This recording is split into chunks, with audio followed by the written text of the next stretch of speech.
Well,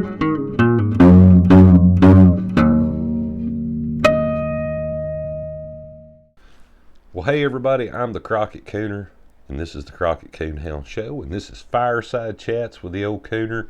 Now, it is January the 31st, folks, 2024. Just started a new year, and tonight, folks, I got a good video coming for you guys. Now, if you're new and you don't know about the Crockett Coonhound Show, I'm going to tell you what we do. We like all things outdoors, folks. That could be camping, hunting, hiking, fishing, playing baseball with the kids. What's the best barbecue grill? The best hammock in the backyard? It could be anything outdoors, right? Now, tonight's video, folks, I'm going to talk about something, and I've promised Scooter that I would do it. This is a subject he feels very passionate about because we have a ton of folks here at the Crockett Coonhound Show that are preppers. They are homesteaders that follow us. They're people that are wanting to learn certain skills in the outdoors, just about anything outdoors. We've got folks that are seasoned professionals that follow us, and we have other folks that are brand new to all of this. They wouldn't even, know how to start a fire in the outdoors. But tonight, we're going to talk about something. We're going to have to talk a little gloom and doom, folks. But that's just it. Scooter and myself believe in being proactive, and we believe in taking a look around and saying, is this an event worthy of being prepared for? And that is a Carrington event. Now, if you don't know what that is, I'm going to tell you a little bit of little history here. I believe it was 1859, and it was September the 1st and the 2nd, if my memory serves correctly. We had what was known as a Carrington event here on planet Earth. Now, basically what that is when the sun sends out a geomagnetic pulse. All right. And this pulse of electricity is also followed by some radiation and things, and it will in fact knock out power grids. Now, in 1859, it was a long time ago. Of course, all we had was, telegraph. Maybe some people had some electricity, but, everybody was not hydroelectric up at that time. That was kind of how it started off. But there's a ton of folks throughout the scientific community, and if you folks want to go see, definitely just go to Uncle Google and type it in, the Carrington event. Is it possible for this to happen again? Well, for folks that don't know, they're saying if it's going to happen, it'll probably be in about 2025. So, for all the folks that are preppers and things that want to get ready and, stuff along those lines, I'm going to kind of inform folks that don't know what it is, what to expect. Now, much like all you folks here in 2024, you guys know, we're on the grid. That could be computers, that could be electricity, just whatever. You can't go to the doctor without consulting the app. You can buy your groceries online. Just everything is online. Everything is dependent on the power grid. Now, as always, we have a bunch of folks that are military personnel that are active and retired in all different branches that follow us. Now, you guys would know if you've done some research into it, even, the governments throughout the world are not necessarily prepared for a Carrington event, because what you could expect would be about 2 weeks that the grid would be completely down, folks. Now, that's pretty wishful thinking, if you ask me, because, that's 14 days worth of no electricity. So if it's winter time, that means no heat. If it's summertime, that means no air. That means you can't run anything electric in your home. That means no GPS in the cars. No cell phones, no nothing. This event will knock it out. About the only thing that will be safe is battery operated things, but it's possible that it knocks some of those out. And some solar panels, and it's just possible that it can knock those out. It depends on if they get the brunt of the Carrington effect. Now, it will also cause some radioactive things to go on, and You know, if a lot of you folks, much like myself, follow what's going on in the world, you know, here in the United States, we have a bunch of people talking maybe a civil war again. We have a bunch of people saying, no, it's a revolutionary war. We have a ton of people saying nothing's going to happen. You know, it's all a political campaign. You know, who's to say who's right, you know. It is kind of an interesting time in the world that we're living in, because it's not just us here in America. It's folks in Canada, folks in South America, folks elsewhere around the world that follow us here at the Crockett Coonhound, especially on different platforms. But a very real event that folks could in fact be getting ready to prepare for would be a Carrington event. Now, you know, we've all heard this thing about, well, extremely rich folks are building shelters in mountainsides and things. Well, you know, I guess that could be to prepare in case there is in fact threat of a war or a nuclear war, but it could also be that they're concerned about a Carrington event, this geomagnetic storm. Now, that's one reason I want to tell you folks this. As always, nobody on the face of the earth right now knows, could something like this happen again? You know, we don't know for a certainty, folks, that it is in fact going to happen. But if you wanted an event to be prepared for, that's, you know, so prepared for that if you guys want to in fact go look, just like I said, go to Uncle Google, Google it, a Carrington event, and then just go down there and take a look at all the agencies, different agencies throughout the world that are in fact preparing for something like this. Now, there's a ton of you guys, much like myself and Scooter, we lived through Y2K.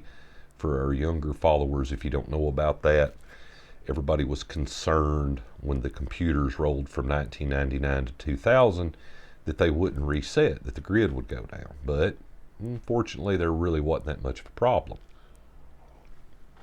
But this is a very different type of problem. Now, if you guys have noticed throughout the world, everybody's talking about the weather. The weather's doing this, the weather's doing that. We have people that believe in global warming, people that don't.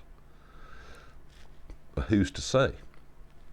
You know, polar ice caps that are supposed to be melting and jet streams that are shifting. Here in the southern U.S., we're getting much colder weather. You know, there's a lot of ice and snow and things now.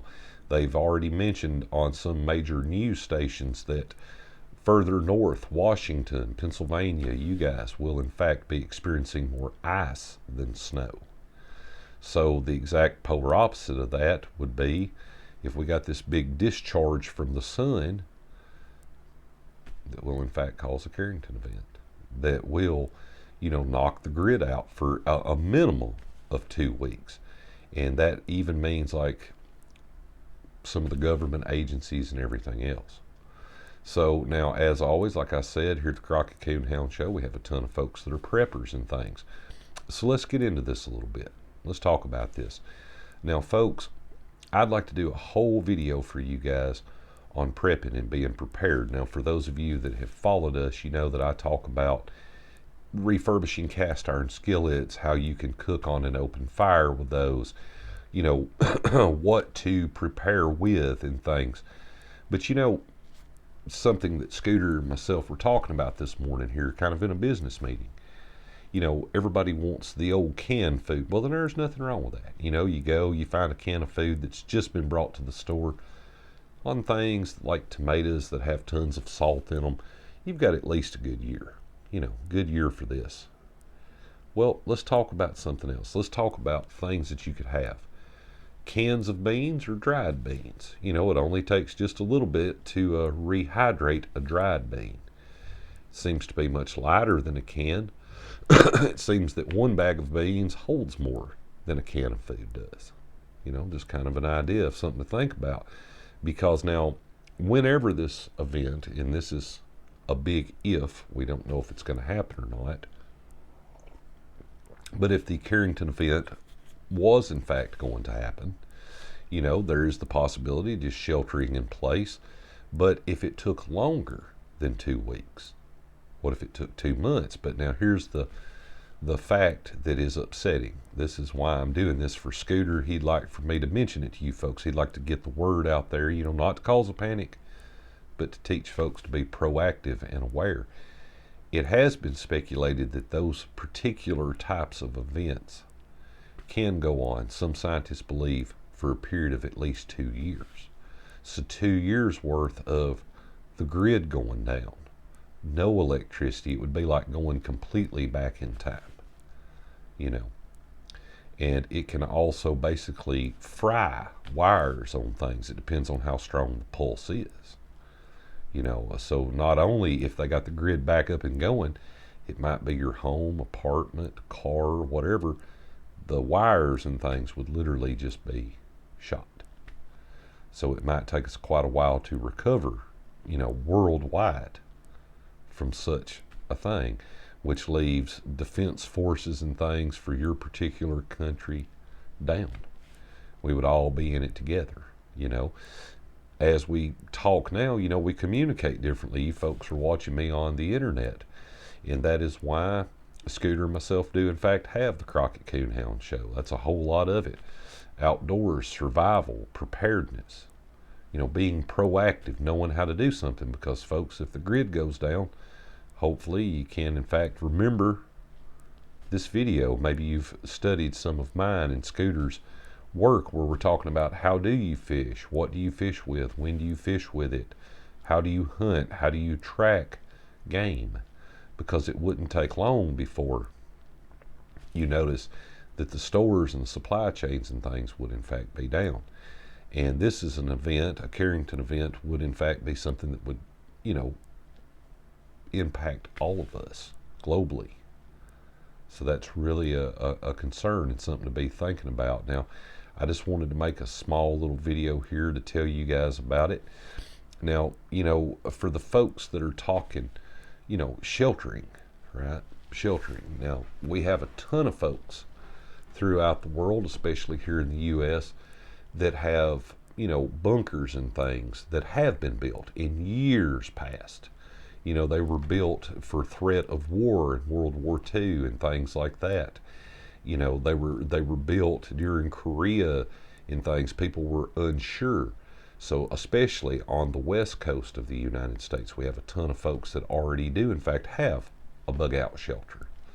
Now, I, much like Scooter and everybody else, we love a good bushcraft.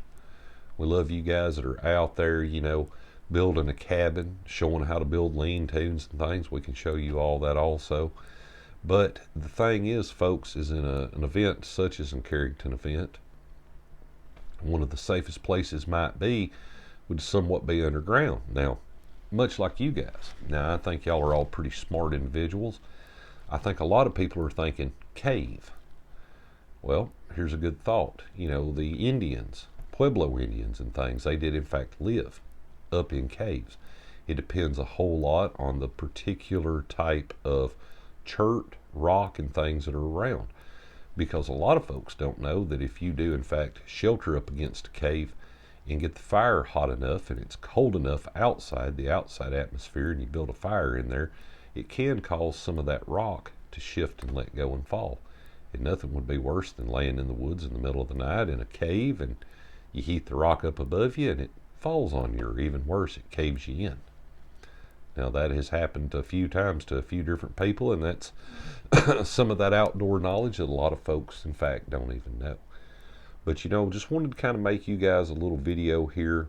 I try to keep some of our Fireside Chat videos kind of short, kind of give you guys at home just a little something to research, events that, or possibly could be something, because, like I said, go to Uncle Google, check it out, Carrington Event, 1859, and then start looking at the videos and look at the government agencies, such as NORAD and NASA and things that are really keeping a check on this and staying prepared for just such an event.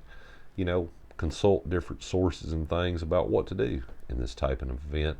Or if you do, in fact, live at home still, you decide to shelter in place and you're unscathed from such an event, other than you don't have electricity and power, how will you do things like heat water?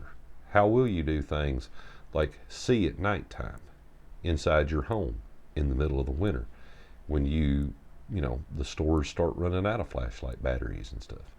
So just a few things to think about: alternative sources of power, wind power, solar power, water power, being prepared on some water for any type of a fallout. Just a few things to keep in mind, guys. But with that being said, I'm the Crockett Cooner, and this is Fireside Chats. I say it all the time, guys. Just remember, stay safe on the water, stay safe in the woods.